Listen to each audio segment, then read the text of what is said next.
अस्सलाम वालेकुम। मेरा नाम कामरान अमीन है और मैं बीजिंग से आपसे मुखातब हूँ। उम्मीद है आप सब दोस्त बिल्कुल ठीक ठाक खुशबाश होंगे और खुशियाँ बांट रहे होंगे। आज ज़रा स्कॉलरशिप वाले मौजू से हट के कुछ ना खाना बदोशों की बात कर लें। खाना बदोश तो आपने सुना होगा, हमारे यहाँ कुछ कुछ लोग इन्हें बकरवाल भी कहते हैं। और आप इन्हें देखेंगे कि इन्होंने कुछ जानवर रखे होते हैं, बकरियाँ वगैरह इस तरह की चीज़ें। और एक खेमा होगा और कुछ थोड़ा बहुत सामान होगा। और फिर इनका ये होता है कि जहाँ इनको जानवरों के लिए चारा और पानी बहुत अच्छा मिल जाए, ये बस वहीं अपना खेमा लगा देते हैं। और फिर जब वहाँ से चारा और पानी ख़त्म हो जाए, मौसम तब्दील होना शुरू हो जाए, तो ये अपने खेमे उखाड़ते हैं और किसी नई मंजिल की तरफ निकल जाते हैं। तो आप इनको देखेंगे ये घूमते फिरते रहते हैं पूरे मुल्क में। अब डिजिटल एज आ गई है तो खाना बदोश भी डिजिटल हो गए और फिर डिजिटल नोमैड का एक लफ्ज़ वजूद में आ कि डिजिटल खाना बदोश। ये कौन लोग हैं? तो ये कुछ ऐसे लोग हैं जो बाकायदा किसी कंपनी के मुलाज़म नहीं होते, या कंपनी के मुलाज़म होते हैं लेकिन कंपनी इनको अलाउ करती है कि आप घर में बैठ के अपना काम कर लें, या फ्रीलांसर्स होते हैं, ऑनलाइन काम करने वाले लोग होते हैं। और ये करते हैं कि फ़र्ज़ करें एक ही जगह पे बैठ बैठ के बंदा थक गया कि यार मैं इस्लामाबाद में ही काम कर रहा हूँ, तो चलो चल के दुबई भी देख के आते हैं, लेकिन साथ काम भी ना मुतासर हो तो दुबई से हो के काम कर लेंगे।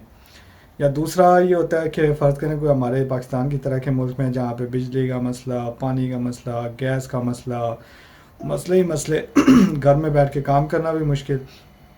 ऊपर से अगर ये सारे मसले आप हल कर लें तो इंटरनेट का मसला जो बहुत बड़ा है, आप बिजली चली जाती है, इंटरनेट भी नहीं, ना भी हो बिजली तो भी इंटरनेट ऐसा होता है कि वो गधे की रफ्तार से चलते हैं। अब उसका क्या किया जाए, ऑनलाइन काम करने वाले तो बड़े परेशान होते हैं।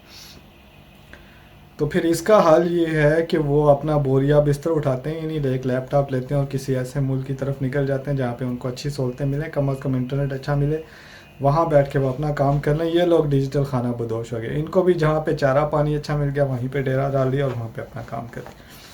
अच्छा, कोरोना के दिनों में ये हुआ कि चूँकि वर्क फ्राम होम बहुत सारी कंपनियों ने अपने एम्प्लॉयज़ के कहा कि आप ठीक है जाएँ घर में बैठ के काम करें, और सियाहत भी चूँकि ख़त्म हो गई, तो फिर बहुत सारे मुल्क भी बड़े होशियार थे, उन्होंने कहा कि अच्छा इसका तोड़ ये कर लिया जाए कि क्यों ना जो डिजिटल खाना बदोश है इनको राहत किया जाए। तो ऐसे ही कुछ मुल्कों ने पॉलिसीज़ बनाना शुरू कर दी जो बड़ी अट्रैक्टिव थी कि आप हमारे पास आएँ, वीज़ा बहुत जल्दी प्रोसेस हो जाता था, जो फ्रीलांसर्स को वीज़ा मिलते हैं, और इधर बैठ के सुकून से, इंटरनेट बहुत अच्छा है और बाकी सारी facilities. Banking for example Pakistan में तो बैंक अकाउंट खोलना हो मुझे 3 महीने लगे, समझ ही नहीं आ रही इसमें इतना क्या वो रॉकेट साइंस है। और अकाउंट खुल जाए तो पता नहीं कितने मसले। सर्विस का म्यार आपको पता ही है, तो सर्विस का म्यार बहुत अच्छा मिलता है। बाय आप आ जाएँ यहाँ पे तो आपको यूरोप के, यानी इवन के जर्मनी और इटली जैसे मुल्कों को मिला के 45 ऐसे मुल्क हैं यूरोप के और बाकी अमेरिका और एशिया के, जो इस तरह की अट्रैक्टिव पॉलिसीज़ जिन्होंने बनाई हैं। और फिर डिजिटल नोमैड वीज़ा के नाम से एक वीज़ा उन्होंने इशू किया जो कि डिजिटल खाना बदोशों के लिए एक वीज़ा है। तो हर मुल्क की अपनी अपनी पॉलिसीज़ हैं। फिर एलिजिबिलिटी क्राइटेरिया भी है कि आप इतने पैसे एनुअली या मंथली कमा रहे होंगे तभी वो आपको अलाउ करते हैं कि आप उस वीज़ा के थ्रू आ जाएं।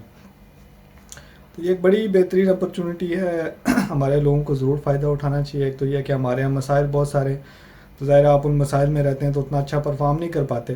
तो अगर आप निकल जाएंगे बाहर तो उन मसाइल से कम बिजली इंटरनेट वाले मसले से तो जान छूटेगी। दूसरा यह कि एक आपका एक्सपोजर हो जाता है। आप फ़र्ज़ करें दुबई में जाएंगे, डिफरेंट इन्वायरमेंट मिलेगा, वहाँ से उठ के जर्मनी चले जाएंगे, बड़ा डिफरेंट इन्वायरमेंट मिलेगा, डिफरेंट कल्चर देखेंगे, डिफरेंट लोग, तो आप बहुत लर्न भी करेंगे, आप बहुत ग्रो भी करेंगे। पर्सनालिटी डेवलपमेंट जो बेसिकली इस तरह से होती है ना, बाहर जाके आप जब देखते हैं चीज़ें और लोगों को कैसे काम करते हैं तो आपकी बड़ी बेहतरीन तरबियत भी हो जाएगी वहाँ से। तो ये भी एक एडवांटेज है, इंटरनेशनल सिटीज़न बनने का अपना एक फ़ायदा। अब पॉलिसीज़ भी बहुत अच्छी हैं, यानी कि जैसे मैंने कहा कि आप पाकिस्तान में एक बैंकिंग के सर्विसेज के मैार को आप देख लें और फिर टैक्स और पता नहीं कितने रोले, तो आप दुबई चले जाएँ, बड़ी आला वीआईपी आपको सर्विसेज मिलेंगी, आप कहेंगे पता नहीं आप कहाँ पे आ गए। और इसी तरह दुबई वाले तो टैक्स भी नहीं ले रहे, पूरी सिटीज़न की सहूलतें नोमैड वीज़ा पे जो लोग वहाँ पे जा रहे हैं उनको मिल रही हैं, और कोई टैक्स वगैरह भी आपको वहाँ पे नहीं देना एक्स्ट्रा। तो आप वहाँ पे जाएँ, वहाँ पे रहें और आराम सुकून से काम करें, शाम को निकले घूमें फिर। अच्छा, जब मैं ये देख रहा था नोमैड वीज़ा के हवाले से तो मुझे पता चला कि बहुत सारे लोग स्पेशली अमेरिका के वो ये करते हैं कि टूरिस्ट वीज़ा लेके निकल आते हैं, जैसे मालदीव चले गए, इस तरह की कंट्रीज़ में जहाँ उन्हें घूमना फिरना भी होता है, और वहाँ पे वो फ्रीलांसिंग करें, ऑनलाइन बैठे काम करें, काम निपटाया और फिर घूमना फिरना शुरू हो गया, जो सैर व सयाहत उन्होंने करनी है वो। تو ٹورسٹ ویزا اس سے زیادہ سستا پڑتا ہے نومیڈ ویزا سے، لیکن وہ ظاہر ہے شارٹ ٹائم کے لیے ہوتا ہے، ہفتے مہینے اس طرح کے 2 مہینے کے ٹائم کے لیے ہوتا ہے، لیکن وہ بھی ایک آپشن ہے، آپ اس کو بھی یوز کر سکیں۔ اور ایک اور انٹرسٹنگ چیز مجھے یہ پتہ چلی کہ انڈیا میں جو فری لانسرز ہیں وہ یہ کرتے ہیں جیسے کسی گرم علاقے کے ہیں، تو جب گرمی آئی اس جگہ پہ تو انہوں نے اپنا بوریا بستر اٹھایا تو کسی ٹھنڈی جگہ جیسے ان کے یہاں دارجلنگ ہے، شملہ ہے، جو ان کے ٹورسٹ اسپاٹس ہیں گرمیوں کے، وہاں پہ چلے گئے، وہاں بیٹھ کے انہوں نے انجوائے کیا، اور ساتھ میں وہ کام بھی کرتے ہیں، ساتھ میں جو کام کرتے کرتے تاکہ اٹھ کے گھما پھرا، باہر سیر و سیاحت کی، نظارے دیکھے پھرا۔ ہمارے یہاں اصل میں بدقسمتی یہ ہے کہ کوئی اس پہ توجہ نہیں دیتا کہ جو ہمارے ٹورسٹ اسپاٹس ہیں ان پہ کوئی وہاں پہ فیسلٹیز پرووائڈ کرے۔ انٹرنیٹ تو وہاں پہ انتہائی گھٹیا ہوتا ہے، اسپیشلی جو کشمیر کے ہیں وہاں تو شاید ہے ہی نہیں انٹرنیٹ بہت ساری جگہوں پہ۔ تو اگر ہماری گورنمنٹ اس طرح سے کوئی سوچ لے، کوئی پالیسی بنا لے، دیکھیں اس سے ایک برین ڈرین بھی، اب فرض کریں ایک اچھا بندہ $2000 $3000 اگر کما رہا ہے مہینے کا پاکستان میں بیٹھ کے اور اٹھ کے دبئی چلا جاتا ہے، تو بھائی آپ کا نقصان، کنٹری کا بھی نقصان ہو رہا ہے، تو آپ اس کو سروسز دیں تاکہ وہ دبئی نہ جائے، ادھر آپ کے پاس ہی بیٹھا رہے اور ادھر ہی کام کرے۔ تو یہ اگر سروسز کے معیار کو امپروو کر لیں تو نہ صرف یہ کہ ہمارا برین ڈرین جو ہو رہا ہے وہ بھی رکے گا، بلکہ باہر سے بھی لوگ، چونکہ پاکستان سستا ملک ہے اور یہاں آ کے رہنا، اور پھر وہ گھوم پھر بھی لیں گے اسی بہانے، اور سیاحت بھی انکریز ہوگی، اس کے الگ فائدے۔